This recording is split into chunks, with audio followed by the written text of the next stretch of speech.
Now, from a Leitrim point of view, it's always great to have representation in the Dáil. God knows it's been too often that we haven't had a Leitrim representative in Dáil Éireann, but for the last 3.5, 4 years, we have had that in the shape of Sinn Féin's Martin Kenny, and he joins me now. Martin, welcome to the programme. Thank you very much. Good morning. It's a pleasure to have you with me for the next 10 minutes or so. We're going to talk about all things Sinn Féin and all things general election. And obviously, first of all, how have the last few years been in Dáil Éireann? Well, they've been busy, and I suppose it takes a little while to get to know the run of the place and know what's happening and how it all works. And at this stage, I'm pretty well settled in. I understand how it works. I've brought forward several pieces of legislation.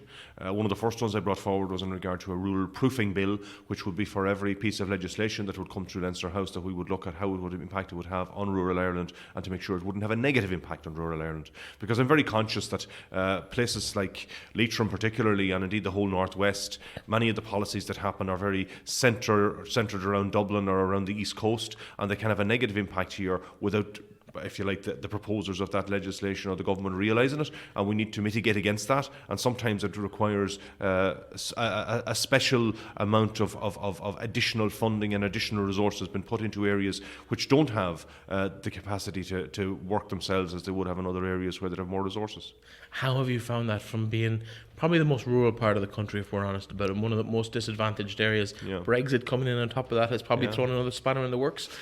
How do people treat you when you're up there? Are you one of the gang? Are you one of the people who kind of get stuff done? I mean, what I try to do in all cases is I try to be on good terms with everyone, whether it's the ministers or it's political opponents or whatever else. I always try to be on good terms with them, and I always try to build up a relationship. And in many cases I have done that. Now, having said that, there has been resistance, and even that bill I'm talking about didn't get through, and other issues that I've raised around, for instance, I have a bill there on rural septic tanks, on the problem with rural planning in Leitrim, which is a huge problem. And while it's got some of the distance, it's also been blocked by government, and I'm hoping that in the next term, if I get back, that I'll be able to pursue that and get it over the line.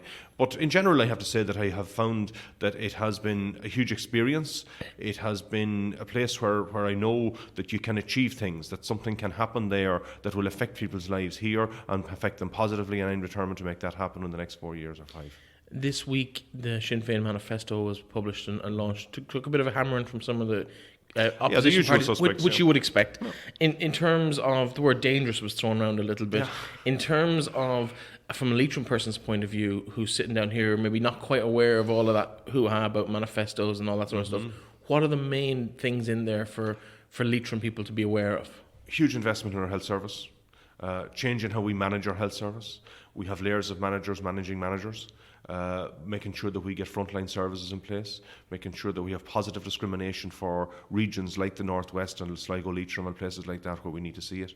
A huge housing building programme, which is, while we don't have the crisis that we have in the cities here in places like Leitrim or the Northwest, we do have people who are homeless, and people contact my office regularly who are staying with friends and surf couching and stuff like that, getting around trying to manage and not getting a place of their own that they can call their own home. And we have a proposal there to build an awful lot of houses, 100,000 houses over the next 5 years, which will be social and affordable housing, and we want to bring that home to people. We want to ensure that the employment that generates is employment for people to live here in this country, and we also want to bring jobs into the Northwest. We want to regionalise the economy, that everything that's been built at the moment, like LinkedIn is building a massive big operation in Dublin at the moment where people can't afford to live, where it's really congested.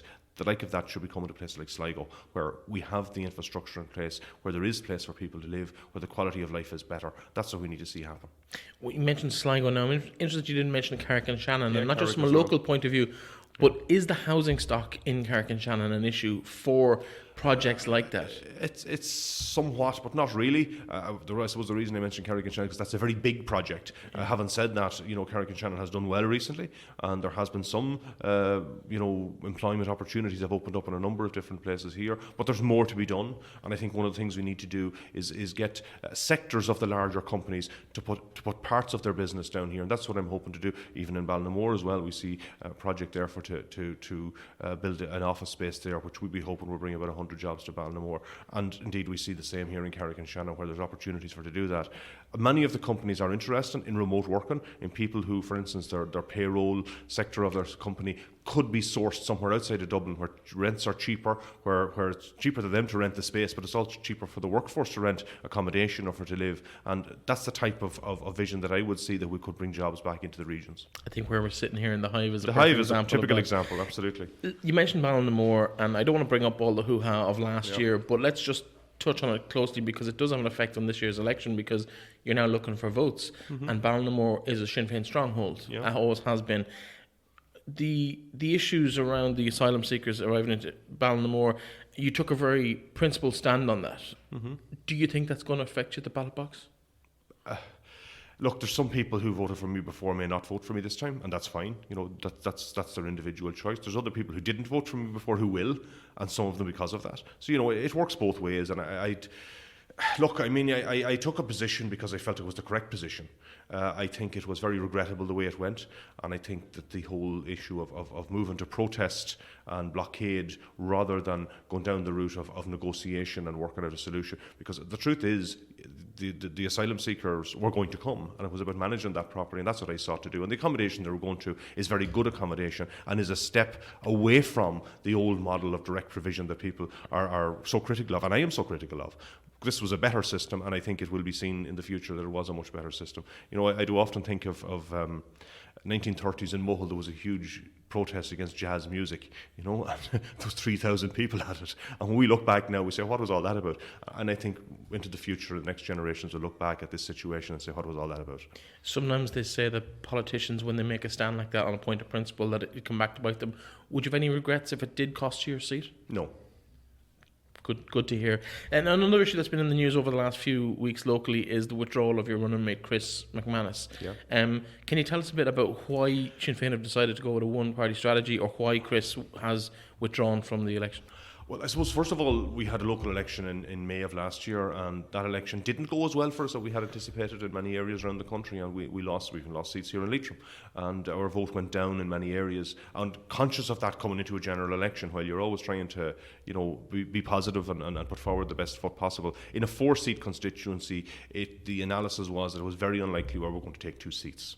So therefore, if we're only going to take 1 seat, it was considered by the party headquarters that it would be more sensible to look at that being a single candidate strategy. And we discussed that, and Chris discussed that, and he came to the conclusion that it was better for him to step back in this occasion because me being the sitting TD had a better chance of making sure that we hold that seat. And that's, the right thing to do. If I were in his position, I'd have done the same thing. If he were the TD and I were the one that were his running mate, I would have stepped back. So, we do the right thing when we can, but I feel that it has been the correct decision, and getting a great response all over Sligo and South Donegal and that whole region, and people are actually stopping on the street and coming to me. They know me. I'm a figure that people recognise instantly. So that's been all positive. And I suppose being a TD for 4 years, I've had a good bit of media exposure as well, has helped in the context of all of that.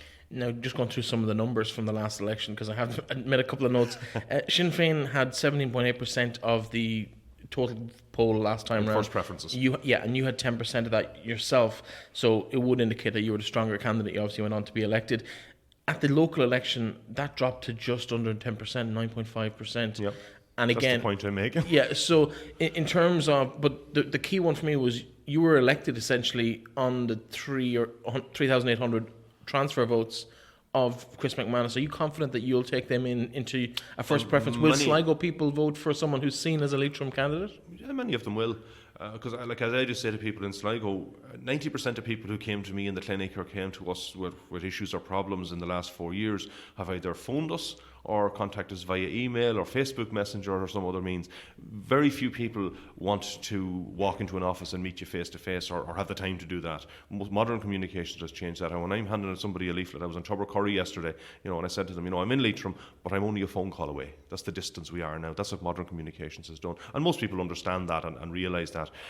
In regard to the numbers, yes, I got a large transfer from Chris McManus, but Chris had built up a huge transfer from others at that stage. So a lot of candidates in Sligo had voted number 1 for Declan Bree or for whoever else, number 2 for Chris, and number 3 for me. So it followed on, and I think that situation will remain the same on this occasion. So I'd be hopeful, but we also are aware that this is a different election. It's very competitive. Marian Harkin is also in the race, which is a new candidate, who is popular and who has been an MEP for many years. The other candidates are also vying for, Mark McSharry, and the other candidates in Sligo are very strong. Gael is in a little bit of disarray, and while many people are in glee with that, they also, when you think about it, have a quota. So we can't discount that they should be there to take a seat. So we do recognise that we're under pressure, and that's why we're still running with a single candidate strategy, and that's why we're looking to get every first preference vote we possibly can. What would be a sign of success at the end of this for Martin Kenny and for Sinn Féin, locally and nationally? I think, first of all, to get elected. That's the first success. And the second success, I think, would be if we can be in a position to negotiate a place in government. That's what we really want to do. I think this region needs to have a voice at the cabinet table. I'd look forward, if it was possible, that I could be there and could be working for the area to do that. I think people want change. People recognise we've had 100 years of either Fianna Fáil or Fine Gael leading governments, and while that's fine, I think they can have yesterday. We want tomorrow. We want the future, and we want to have a different future. I do look to this decade. We're starting a new decade now. If at the end of this decade, in 10 years' time, we had a health service in this country that we're proud of, if we had childcare services that worked for people and provided a service to families affordable and properly remunerated those who worked in them, I think that would be a huge achievement. I think if we had jobs in the Northwest, if all of our children go away and get degrees and graduate and for very good jobs, and yet there's no jobs for graduates, or very few in this region, that needs to change. We want to see our children doing better, but when we look at that, we usually see them doing better somewhere else, and I think we need to change that. We also need to really put a huge emphasis on looking after our communities and families. In other words, it needs to be a decade of different priorities. The priorities shouldn't be insurance companies and corporations and banks. The priorities should be families and workers and the community. Final question, and I suppose it's just when you talk about history of tomorrow and yesterday, Sinn Féin have links obviously with the Troubles and all of that. Of course. Anecdotally, there are a certain cohort of people who have said they won't vote for Sinn Féin because of those links, historic or otherwise. And there's people who vote for us because of it. Well, absolutely. So it works both ways. Yeah. So, but what would you say to a voter who says that to you, that I couldn't vote for Sinn Féin because of the links, or who, like the stuff that come up in those? Absolutely. I mean, I come across them occasionally, not as often maybe as the media think we do, but we come across it occasionally. And I suppose what we say to them is, we respect their point of view. That's fine. We understand that. And if they can't give us a first preference vote, think of us somewhere down the line and give us some vote. Don't leave us with nothing. There are a whole range of other issues that we're about, and that we are genuine about what we want to do. We believe a united Ireland is better for everybody in Ireland, including people who have a unionist persuasion. We believe that the future is theirs, that it's about making a new Ireland where we can all unite together, which can be an example to the world of prosperity and peace and reconciliation and coming together of things. We believe it will draw a line under the old colonial past that every country in the world, like we talked about asylum seekers a while ago, most of those people come from countries who are former colonies, many of the British Empire, and many of the reasons why there's conflicts in their countries now is because of the consequences of their history as well. I do have one more question, and just in relation to the attack at your home last year, and at the same time the whole Quinn stuff was happening, and the whole area seemed to be a bit of a hot mess, really, in terms of that. Has that all died down now? Are you secure in your everyday life going around? It has in general. I mean, there's a few people on, keyboard warriors and stuff like that have issues, but I mean, in general, most people are generous, and while I mean, people who don't agree with me, we discuss it and we talk it out, and that's what should happen. But in general, it hasn't. Now, the issue of crime and of the crime rates in rural Ireland is an issue, and is something that needs to be dealt with, and we need more Gardaí to do that, and we need a community that can trust the Gardaí and can work with the Gardaí. And in many cases, I think that when we go back, when I was a child, you knew your local Garda, they lived in your local community. That doesn't happen as much anymore, and I think we need to go back to that.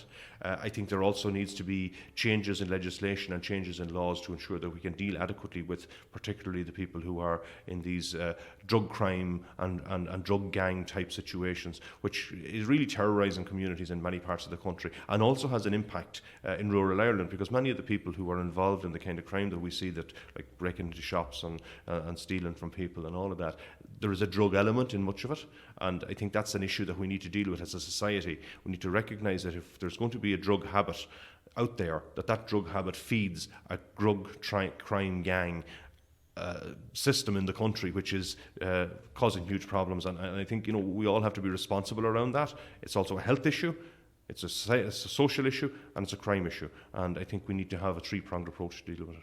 Okay, well, Martin, thank you very much for dropping into me. No problem. The very best of luck in your attempts to get re-elected. And thank you very much. Hopefully it goes Say well luck for you. is important, but I need votes as well.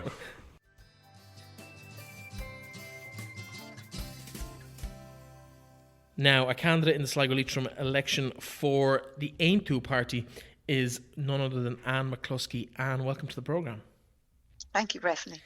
And you might tell us a little bit about yourself and why you're running for Aontu in Sligo Leitrim. Some of your listeners may be aware of Aontu. We are an all-Ireland Republican party which upholds the right to life, for every life, for all of life.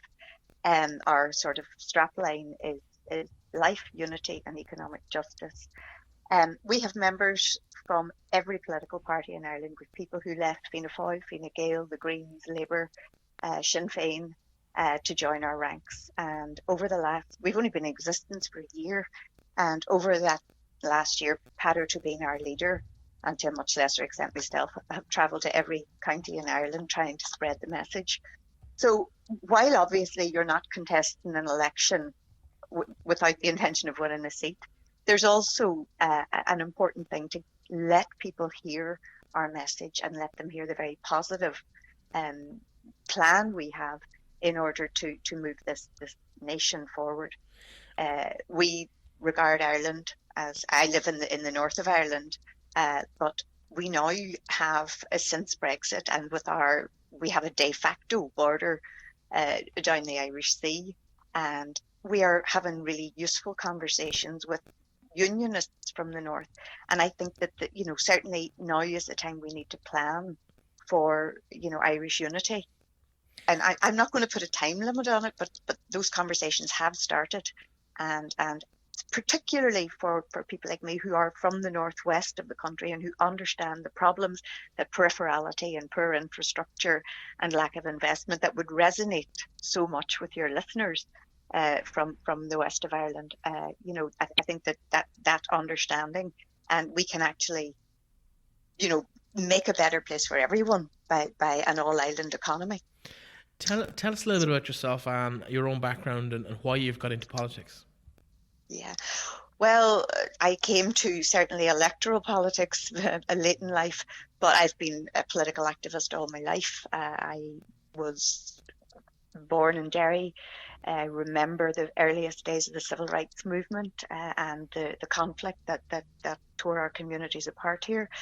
I understand, the sort of what discrimination and lack of investment, the structured discrimination against particularly my hometown of Derry. And I then worked, I studied medicine in University College Dublin back in the day, and then worked in Belfast and before moving back to Derry. And I worked in perinatal pediatrics, looking after very, very premature babies. And I suppose it was there that I became a passionate advocate of the right to life of all of us, because we all started in the same place, and every one of us, regardless of our gender or our age or our disabilities, has an entitlement to their place in the planet. So I worked then as a GP. Sorry. No, go on. Go ahead. Continue. Go on. I'm just saying, I worked as a GP in Derry, in an area with 60% child poverty. And I'm very acutely aware of the mental health issues around children and adolescents, the importance of early years provision. I also worked in that interface between children with medical problems and disabilities and education as a community paediatrician for a while. So, these are problems that aren't unique because of an imaginary line drawn across our country. Every community has these issues, and Aontu, I believe, because we are pro-life for all of life, has a raft of policies which support families, which give parents the confidence to raise their children with dignity. These are the things that we have at the core of our political project. So I'm looking forward to the challenge. I was elected to Derry and Strabane District Council for Aontu in May of this year, just. So I'm hoping, as I say, to offer myself as a representative for the Sligo Leitrim area. Now, you mentioned that you're in Strabane, Derry. In terms of your connection to Sligo Leitrim, even South Donegal, what's the link there, or is it just to have a name on the ballot paper? Well, the Aontu community in that area were looking for someone that they could put forward as a candidate. It's not that far away, and as I say, it's important that Aontu is probably the least well-known political party in this island. We've only been here for a year. We have a message that we need to get out there. So we are running across the country, 26 candidates. It's not that easy to get candidates who are willing to put their life to one side and put themselves forward to serve, in the public sphere, and who have the sort of confidence to, for example, talk to scary people like you, Breifne, to go out and do press releases. And that it's not that easy to get people to do that. And as I say, the people there asked me if I would come and offer myself to as a representative, and I'm delighted to do so. So yeah. In terms of, let's talk about the main core to everything that you do, and that is the right to life for all of life, as you said. Like, is it fair to say that whole debate was put to bed with the Eighth Amendment, because it was a fairly conclusive result in the end across the country, and it doesn't look like it's going to be reopened anytime soon? Has that ship sailed? Is Aontu little more than Sinn Fein with a other belief? No, we have very, very different policies in a whole range of issues to Sinn Féin. No, the Eighth Amendment was put to the people of Ireland. First of all, the right to life is not dependent on any constitution or any law, or the right to life precedes and comes before and above all of that. It's an innate thing that it's I suppose a philosophical concept, but that's what it is. We're not trying to reverse the results of the referendum. Padraig being our party leader in the Dáil at that time did try to push back against the worst excesses of it. For example, that late term babies who are being aborted in what must be a very painful process would have pain relief. That, for example, abortion would be made illegal in terms if because of gender or because of the possibility of disability. That, for example, children under the age of 16 would be required to seek the doctor would be required to seek parental consent and some sort of safeguarding input around that, because abortion can be an abuser's charter, particularly when small children are involved, Nowadays, with the way that it is at the moment, a 13-year-old can seek abortion pills and take them, without any sort of oversight or parental involvement. So those types of things, I think certainly, we can push back against that. The right to life, already we know that Ireland, the Eighth Amendment was cushioned in terms of women's safety. And we now see, since the referendum result, the whole landscape has changed, and now it's choice. It's shutting up the freedom of speech of people to object. It's exclusion zones around clinics. It's about just choice and all of that third wave feminist agenda. So that the question that was put to the people was a different question to what now is being pushed. Well, on the back of it. So yeah, we're not going to bring up all the issues about exclusion zones, because I think they're there for their own reasons and stuff like that. And that really hasn't been an issue for this particular election either. In terms of the next 2 weeks as a candidate in Sligo Leitrim, what would be success in your opinion for you and for the party in the constituency? Well, what we want to do is get our message out there. We will be canvassing, we will be knocking on doors, we will be putting a leaflet through the post, we will be putting up posters. But every party will be doing that. What's as a result would be success? Like, are you targeting a seat, or have you got a figure for votes in mind? We're targeting a seat. Is that realistic? If I get 50 votes, those are 50 people who were given a voice that they didn't otherwise have. Because our message is different to the cartel politics, the finger in the wind to see where the votes are coming. We have a message which is, I believe, in keeping with the tradition and the history of our country. And, the number of votes, obviously we'd like to get tens of thousands of votes, but the actual number is irrelevant. It's the fact that we are making that availability and reaching out to people to offer them, a better solution to the problems that they have. Okay, well, listen, we've run out of time, unfortunately. To the Deputy Leader of Aontu, Anne McCloskey, who is their candidate in Sligo Leitrim, thank you very much for joining me, Anne. Not at all, Breifne. Thank you for talking to me.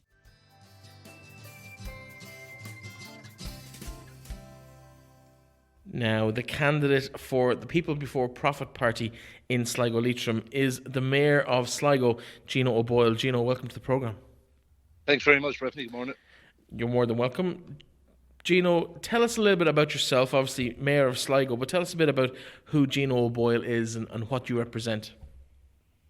Well, I've been involved in community activism and community sports the last 15 years or more. I was co-opted in to the council after the death of my late father, Seamus O'Boyle, and then I got re-elected myself last year.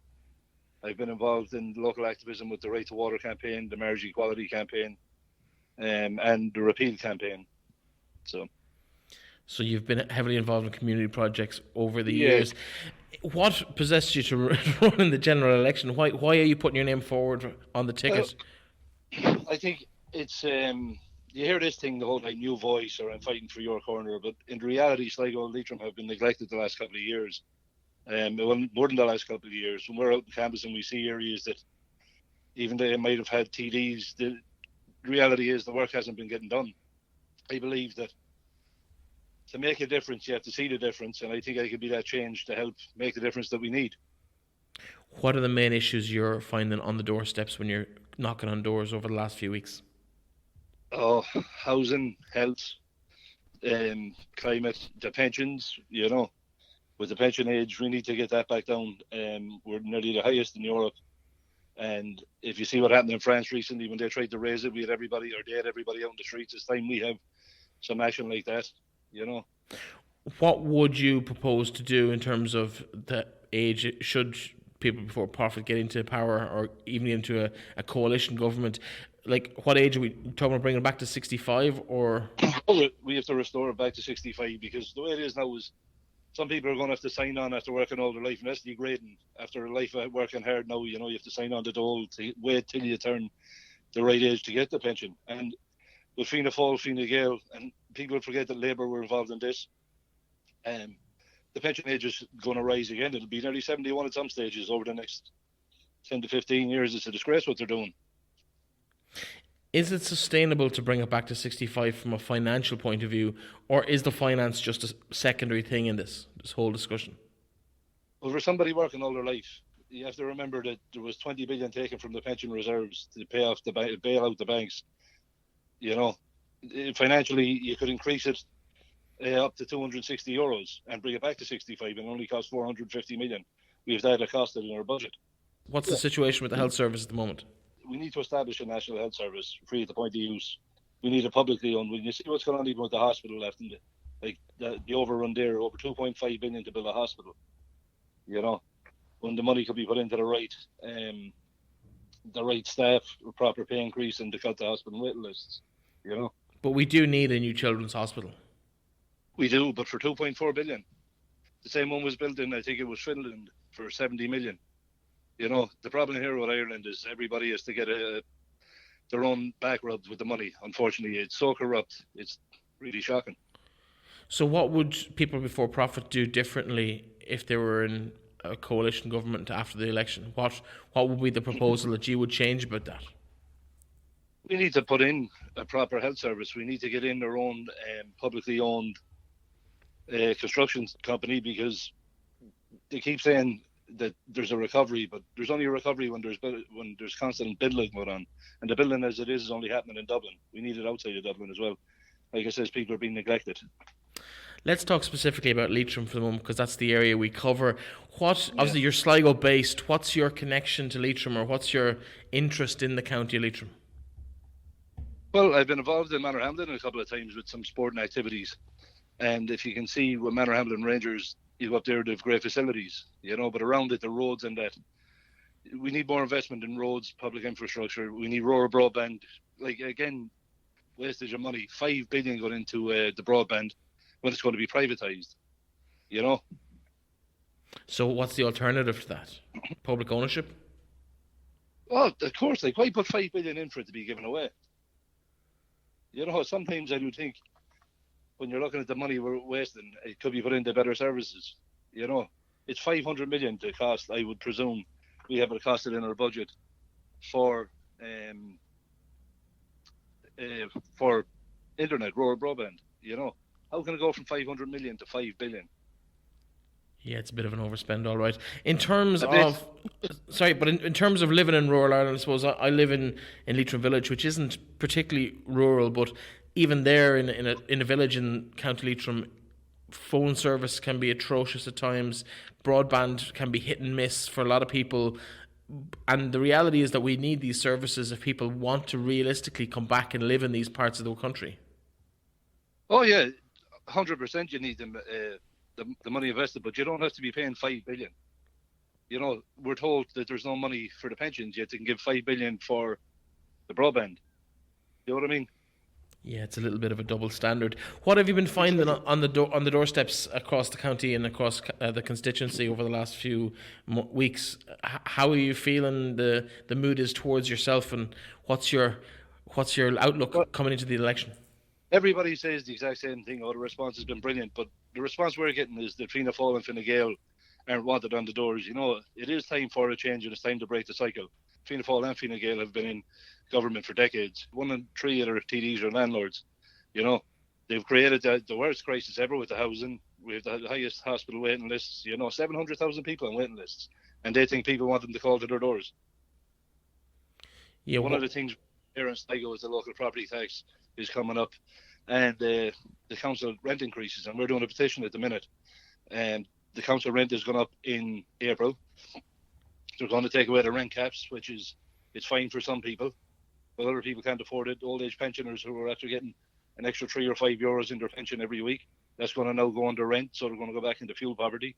When they're buying an extra bag of coal with it, the local property tax is going to be re-evaluated this year, after it went up last year in Sligo, and it's going to be going to 15% again in November. So we have to try and put a stop to that. And there is no problem with property tax as long as it's an additional household tax. You know, people already paid enough for their home. And if you have a second home or a third home that you're renting out to people, that's fine. There should be an additional house tax on that. But local property tax, it's a sham again. But in terms of that money, particularly in a rural county like Leitrim where the population is not huge, I know the county manager and the county chairman, we've had them on the show talking about the extra bonuses that allows the council to apply for grants, and that money multiplies itself in an area like Leitrim or Sligo. Like, can we afford not to have those local property taxes realistically? Realistically, the local property tax brings just over 750,000 into Sligo, right? The council has been massively underfunded, and councils all around have been massively underfunded for generations, right? So if you're only getting 750 from housing tax or local property tax, what's that? It's a drop in the ocean. You know, we have 14.3 billion lying in a bank account that could be given equally to through councils that'll be able to have them properly funded for proper services. People were told that the local property tax is going to go into lighting and roads and whatever you have. It isn't going that way. You know, you're trying to get money here in Sligo, we're fighting, they're trying to get roads done, street lighting done, and it's not happening because the money isn't there. Yeah, but for projects that Sligo County Council, for example, or Leitrim County Council, whichever the jurisdiction may be, where there's matched funding grants available, that 700,000 probably multiplies by a factor of 4 or 5 by the time that actual spend on the ground has to happen. Yeah, but if you put on an additional housing tax, you're going to come in with just under what you have, you know, and we should be putting a tax on idle land. We should have a vacant site levy. If you have a vacant site levy, and you'll come in with the same 700,000 that you're after missing out on your local property tax. The problem is landhoarding, and it's shocking in Sligo if you go around, we have office spaces laying all over the place with nobody in it because of people just being greedy and they won't lease it out for whether it's a nominal price or a small fee. They want to get top dollar for a place. And if you put a vacant site levy on them buildings, that'll have a whole change on the perspective. They'll start renting it out, and you bring in 750,000 or close to €1 million. Myself and Councillor Bree always have in the motion to put the vacant site levy on, and it's never passed because people don't want to interfere with big business. And that's why I think we should be taxing the corporations and the bigger businesses that don't pay their fair share. Yeah, it sounds like it's going to be an interesting 10 days in the build up to the general election, and I suppose all good points. And I hope people are engaging with you on the doorsteps when when you drop it in to say hello and ask for their vote. Gino Boyle, Mayor of Sligo and the candidate in this year's general election for the Solidarity People Before Profit Party, the very best luck to you in the general election. Thanks for joining me. Thanks very much, Breifne.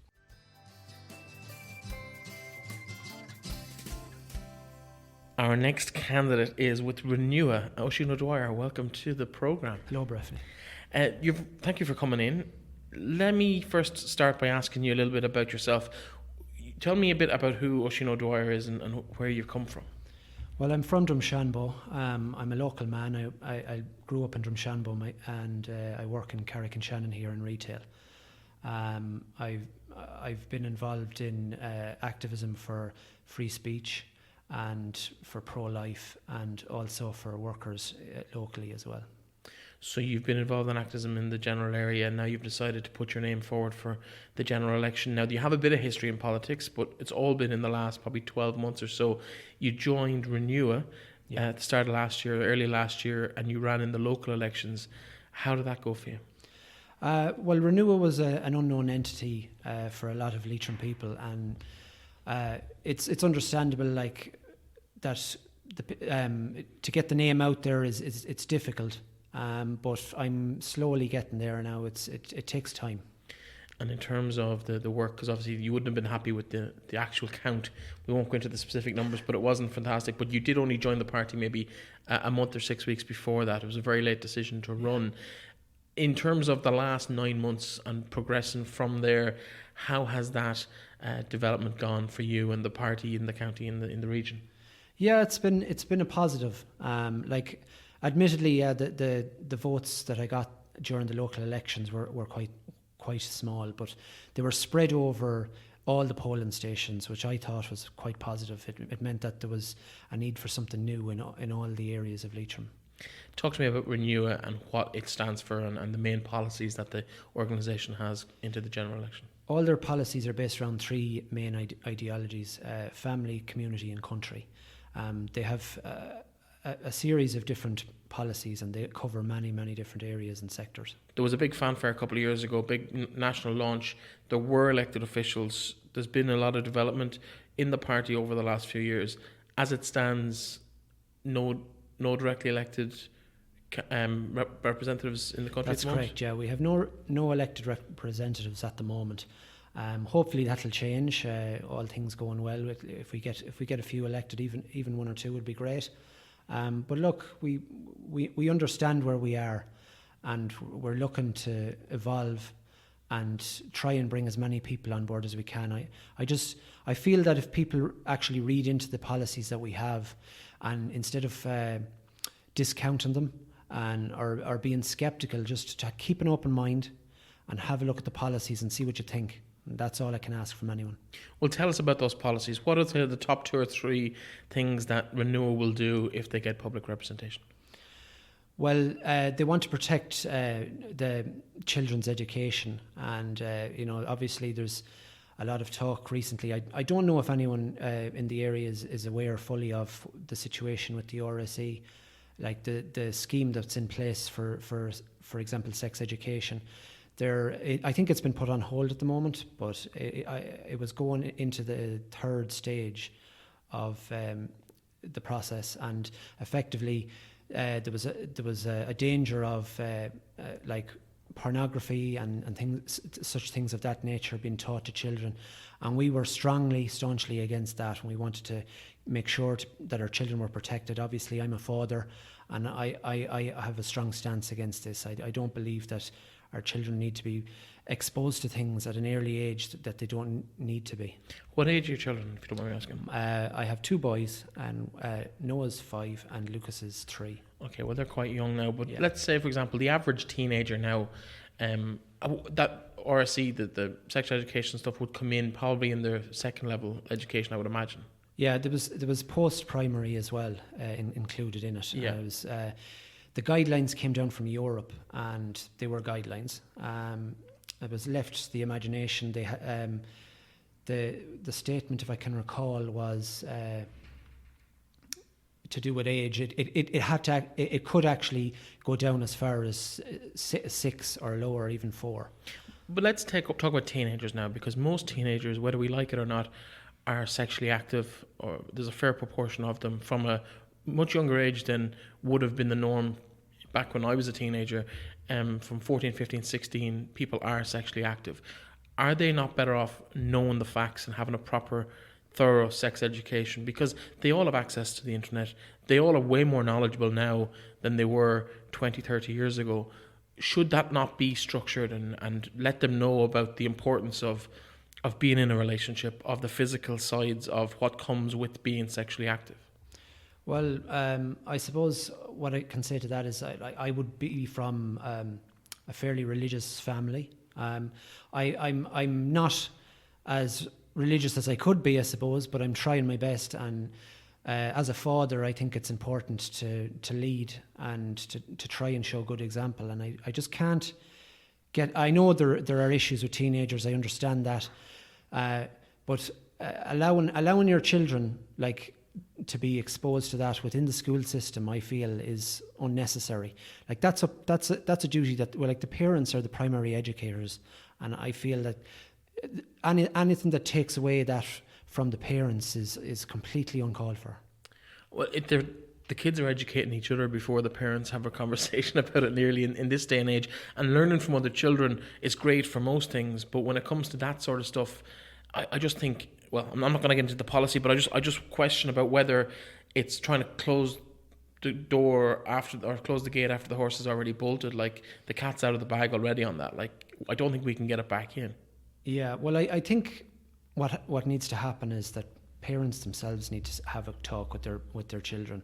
I don't think that we send our children to school to be exposed to pornography. We send them to learn maths, English, all the basics that they actually need. And I know that the sex education that we received was probably not the best, but it still was non-existent. This is the thing. I'm not even 40 yet. It was non-existent. Yeah, but it's too liberal. I feel it needs to be more. There needs to be a better approach. There has to be some better approach than this. It's a blanket effect, and I don't think it's the right one. Okay, let's talk about one of your other policies on the manifesto or on your plans this year, and that's about pro-life at both sides of the spectrum. In terms of, now we obviously know the referendum for the 8th Amendment happened and it was carried back in, I think, a couple of years ago, but we mentioned off air, you talked about euthanasia, which is a different aspect to that. How important is pro-life to Renua? It's very important. We all have this moral duty, and I think everybody in Renua feels that. It's basically, pro-life. Euthanasia is completely. It's like basically a business orientated thing, and it doesn't have heart really. It's more about financial gains, and I know people suffer, and there are terrible situations where people suffer, but the thing is that everybody's life is important, and the door it opens the door to abuse. It's like what you find with the abortion. It's once the door is opened, it becomes more liberal, and more things are added in, and eventually, I recall even seeing an article where I believe it was in Europe. I can't remember the country, but they were actually bringing it in so that, say, people with depression could actually, just go and if they wanted to end their life, and that to me is where that's the extreme end of it, and that's where it could possibly go. And if you allow these liberal notions to take hold, there's really no end to where they go. It's anything is possible. It's almost a Futurama approach. In terms of success and what you would deem to be success, what would have to happen in the general election for it to be a success? Is taking a seat realistic in your opinion? Well, I would love to get a seat. I'm sure there's many other candidates in Renua that would too, but we're on a growing process, and we'll stay on that course until we find our feet, and we have sturdy policies, and I fully endorse those policies. But I don't think we didn't have a leader before this, and obviously coming into a general election, it's one of the things I was asked recently. So, but would you not put your name forward? I don't. If you really believe in what's going on, would you not say, "Well, I'll take on the job and either let someone take you on and beat you, but to put a leader in place"? Well, as a candidate starting out, I've only been there since last year, effectively, and I'm on a learning curve for the most part. I'm a realist as well. I believe that I should learn. I'm in the process of listening to people and learning, and I would not feel strong enough to be a leader.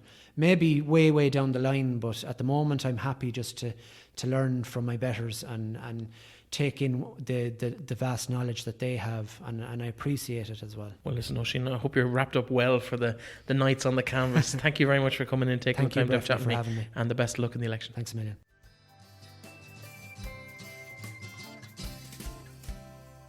And that, folks, is all we have time for today.